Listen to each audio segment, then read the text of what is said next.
तीन तरह के लोग होते हैं जो रात में नहीं सोते। एक रोगी रात में नहीं सोता। रोगी का मतलब है बीमार इंसान, क्योंकि वो सो नहीं पाता।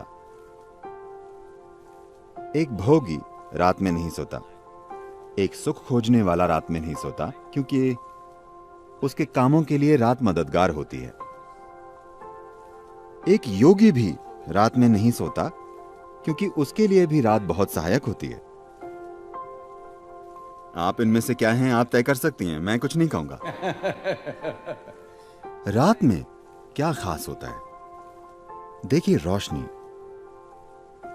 हमारे लिए रोशनी इसलिए कीमती है क्योंकि हमारी आंखें एक खास तरह से बनी हुई हैं। रोशनी आपको हर चीज अलग अलग करके दिखाती है। देखिए, अभी क्योंकि यहां रोशनी है, मैं इस इंसान को, इस इंसान को, इस इंसान को, इस इंसान को देख सकता हूं।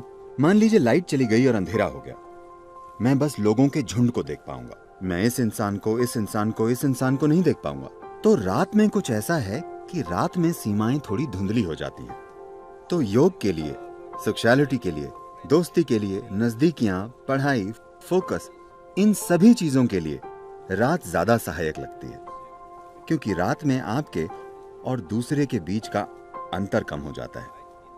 सिर्फ इसलिए क्योंकि हमारी आंखें इस तरह से काम करती हैं, जहां रोशनी ना हो वहां हमारे अनुभव में हर चीज मिलकर एक हो जाती है।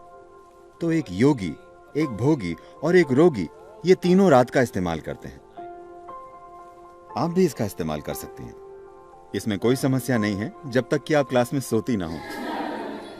अगर आप क्लास में नहीं सोती तो ये चलेगा, इसमें कुछ गलत नहीं है। लेकिन आप इसे आजमा कर देखिए। क्या मैं कुछ साझा कर सकता हूं? मैं कुछ ऐसा था। जब मैं सोता था, मेरा स्कूल आमतौर पर सुबह 8:30 का होता था। 6:45 से मेरी माँ और मेरी बहनें मुझे जगाना शुरू कर देती थी। बहुत सी चीजें करनी पड़ती थी। वे मुझे बिस्तर पर उठाकर बैठा देती थी। वे आकर मेरी बाह मरोड़ती थी, ये करती थी, वो करती थी। मेरी माँ ये नरमी से करती थी, मेरी बहनें सख्ती से करती थी। फिर वे मुझे खींचती थी और मेरी माँ टूथब्रश में टूथपेस्ट लगाकर मुझे दे देती थी। मैं उसे मुंह में लगाकर सो जाता था। वे मेरे कपड़े लाकर देती थी और कहती थी, नहाने जाओ, टाइम हो गया है। मैं बाथरूम के अंदर जाता और सो जाता।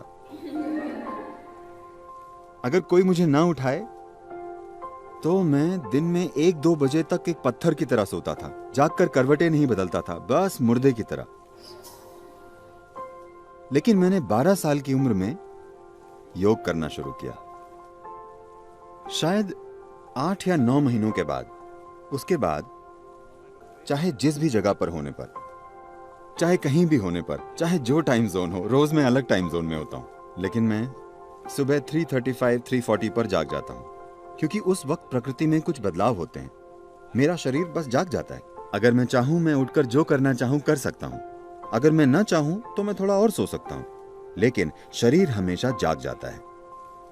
तो आपको सिस्टम में थोड़ी संवेदनशीलता लानी होती है। देखिए, आप इस धरती के अंश हैं, हाँ या ना? कोई इंसान अपने बारे में कुछ भी बकवास सोचे, लेकिन हम सब इस धरती से पॉपअप हुए हैं। आपने कंप्यूटर स्क्रीन पर पॉपअप देखे? पॉप अप, हाँ? आप बस पॉपअप हैं। आप गायब हो जाएंगे। आपको विश्वास नहीं होता कि आप चले जाएंगे। हाँ, मैं चला जाऊंगा? हाँ, वे सारे चतुर लोग, अनगिनत लोग जो इस धरती पर आपसे और मुझसे पहले घूमते थे, वे अब कहां हैं? नामो निशान नहीं है, सब मिट्टी हो गए। क्या ऐसा नहीं है? क्या वे पॉपअप नहीं थे? क्या आप पॉपअप नहीं है? पुप पुप। आपको लग सकता है कि आपका जीवन शानदार है, वगैरह वगैरह। जहां तक धरती का सवाल है, वो बस अपनी मिट्टी को रिसाइकल कर रही है।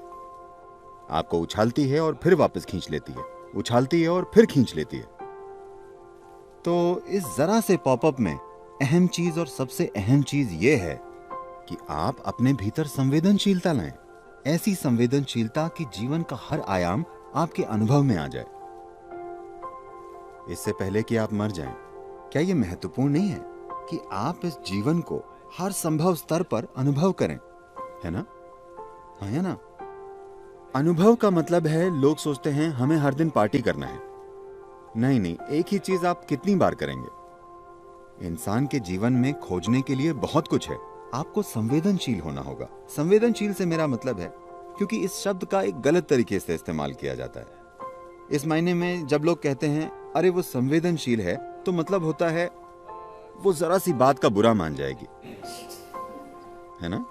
आपके जीवन का संवेदनशील होना और आपके अहम का संवेदनशील होना दो अलग चीजें हैं। जीवन के संवेदनशील होने का मतलब है कि अगर आप इस हॉल में आते हैं तो आप यहाँ मौजूद हर चीज का अनुभव करते हैं, आपसे कुछ नहीं चूकता। अगर आप बाहर जाते हैं तो आप किसी चीज से नहीं चूकते। जीवन के हर आयाम को आपके अनुभव में आना चाहिए। तो संवेदनशीलता विकसित करने का मतलब है कि अगर आप अपनी आंखें बंद करें तो आप जान जाएं कि चांद अभी किस अवस्था में है, क्योंकि ये सब आपके शरीर में हो रहा है। हर दिन ये आपके सिस्टम में जाहिर हो रहा है। Every day it is playing in your system. Do you see if it's a full moon or a new moon, the entire ocean is coming up? क्या आपने ध्यान दिया है कि अगर पूर्णिमा या अमावस्या हो तो पूरा समुद्र उछलता है, ज्वार भाटा आता है ना? आप कभी समुद्र तट पर गए हैं या नहीं जाते? आप जाते हैं? लहरें उठती हैं। Yes. पूरा समुद्र ऊपर उठने की कोशिश कर रहा है। आपके शरीर का 72% पानी है। आपको लगता है कि कुछ नहीं उठता, ये उठता है। सूरज और चंद्रमा की हर स्थिति और कई चीजें जो धरती के साथ हो रही हैं, वो आपके साथ भी हो रही हैं। आपके जीवन को संवेदनशील बनना चाहिए, तभी आप जानेंगे कि आपके जीवन के हर पहलू को कैसे संभालें। संवेदनशील अहम मत बनाइए, अपने सामाजिक पहलू को संवेदनशील मत बनाइए। अगर आपके भीतर का जीवन संवेदनशील बन जाए और इस जीवन के साथ जो हो रहा है, अगर वो एक चीज आप जानते हैं, तो आप देखेंगे कि आपका जीपीएस ऑन हो गया है। तब कोई समस्या नहीं होगी, आप कभी खोएंगे नहीं। इससे कोई फर्क नहीं पड़ता कि कौन क्या कहता है, आप कैसे हालात में पहुंच गए हैं, आप कभी भटकेंगे नहीं, क्योंकि आपका जीवन संवेदनशील है। इस जीवन की बस यही जरूरत है कि इसे एक जीवन के रूप में संवेदनशील बनना है। अभी हमने एक ऐसा मनोवैज्ञानिक ढांचा विकसित कर लिया है जिसका जीवन से कोई लेना देना नहीं है। इसका थोड़ा सरोकार सामाजिक पहलू से है, पर जीवन से कोई लेना देना नहीं।